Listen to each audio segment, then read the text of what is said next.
Time update में आपका स्वागत है।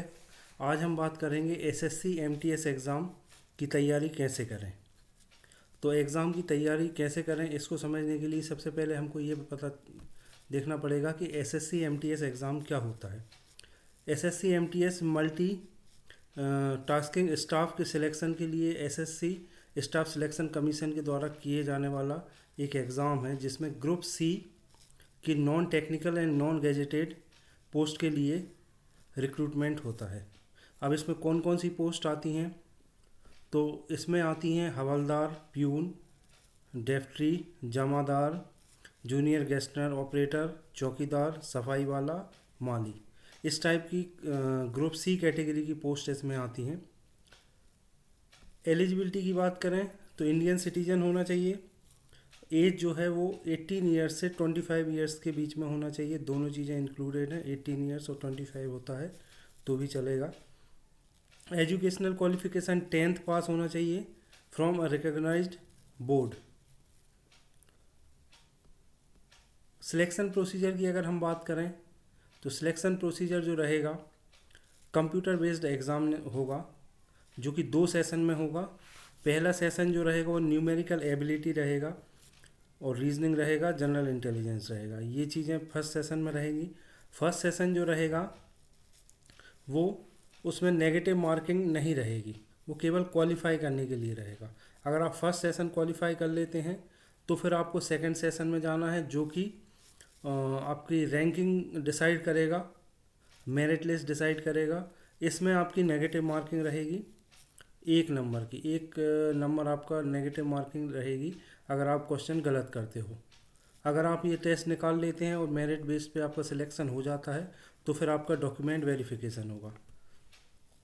उसके बाद अगर हम बात करें डिटेल में कि एग्ज़ाम का पैटर्न क्या रहेगा, तो सेशन 1 की बात करें तो इसमें न्यूमेरिकल एबिलिटी, मैथमेटिकल एबिलिटी के 20 क्वेश्चन रहेंगे, ठीक है, और टोटल मार्क्स रहेंगे 60, मतलब एक क्वेश्चन रहेगा 3 मार्क्स का।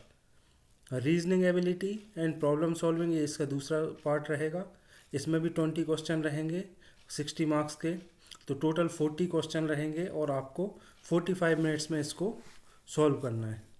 अब डिटेल में अगर हम बात करें न्यूमेरिकल एबिलिटी में कौन कौन सा सेक्शन इम्पॉर्टेंट है, तो हम नंबर सीरीज़ की बात करें, simplification, algebra, time and work और प्रॉफिट एंड लॉस, ये कुछ इम्पॉर्टेंट पार्ट हैं न्यूमेरिकल एबिलिटी में। आप इनकी प्रिपरेशन अच्छे से कर सकते हैं, ये इम्पॉर्टेंट है।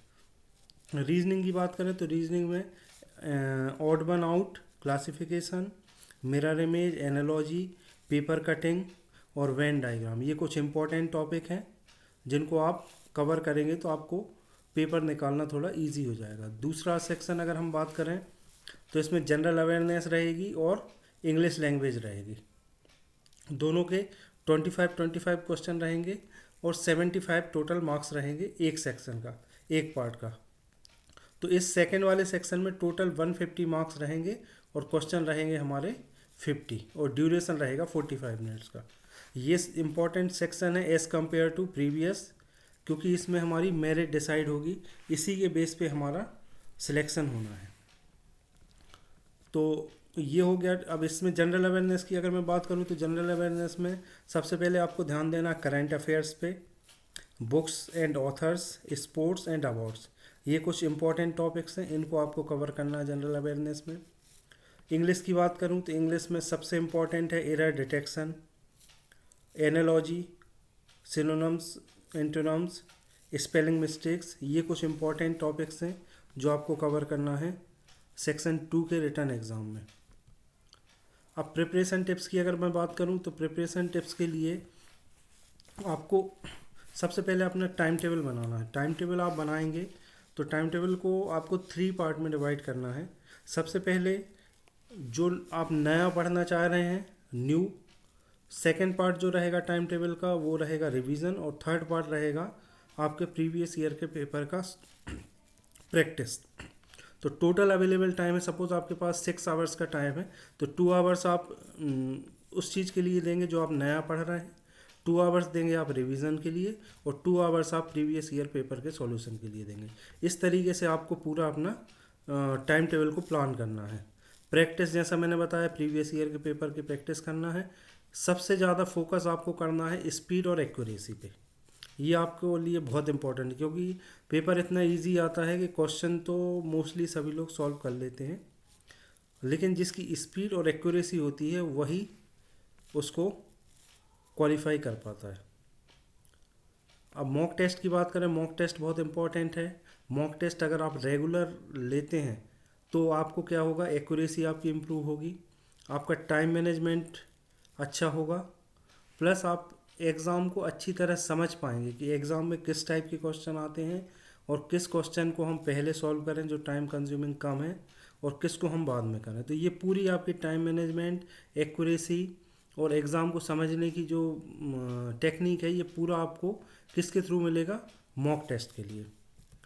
अगर हमारी इन्फॉर्मेशन आपको अच्छी लगे तो हमारे चैनल को लाइक और सब्सक्राइब करें। इस एग्ज़ाम से रिलेटेड कुछ जनरल नॉलेज के क्वेश्चन और कुछ न्यूमेरिकल एबिलिटी के क्वेश्चन भी मैं आगे चल के लाऊंगा इसी चैनल में। तो हमसे जुड़े रहने के लिए लाइक एंड सब्सक्राइब करें। Thank you.